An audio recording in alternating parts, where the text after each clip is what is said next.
తెలంగాణ పువ్వు పార్టీ పెద్ద ముత్తైదు ఊకం కేంద్ర సహాయ మంత్రి బండి సంజయ్ సార్కు, మల్కజ్గిరి ఎంపీ ఈటెల రాజేందర్ సార్కు, నిజామాబాద్ ఎంపీ ధర్మపురి అరవింద్ సార్కు సాడుగా కయ్యాలా ఇతున్నాయట.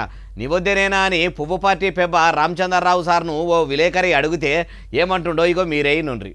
అగో ఇన్నరా వాళ్ళు ముగ్గురు మంచిగానే ఉన్నారు అనుకుంటానే, అది పార్టీ ముచ్చట కాదు కదా, వాళ్ళ నడమనేమన్నా పంచాది ఉంటే ఉండొచ్చు అన్న తారీఖలు అనిపించింది. కానీ చాలా దినాల సంది కమలం పువ్వు పార్టీలో సాడుగా కయ్యాలు అవుతున్నాయి. ఒక వర్గంకు ఇంకో వర్గంకు పడతలేదు. కమలయ్యలు అంతా కలిసికట్టుగా ఉంటలేరు. ఎవల వెనక తిరిగేటోళ్ళు వాళ్ళ వెనక తిరుగుకుంటా ఒకళ్ళ మీద ఒక్కరు అగ్గులు పోసుకునేటట్టు మోపయ్యిండ్రని మొన్నటిదాకా ఒకటే ముచ్చట్లు చక్కర్లు కొట్టినాయి. ఈటెల బండి సంజయ్కి సంబంధించి మరి ధర్మపురి వీళ్ళిద్దరి ముగ్గురి మధ్య నడుస్తుందండి.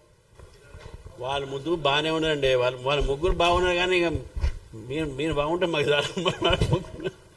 వాళ్ళ ముగ్గురు మంచిగానే ఉన్నారు, ఏం లేదు అదే. అది పార్టీ సంబంధం కాదు కదా, పార్టీ.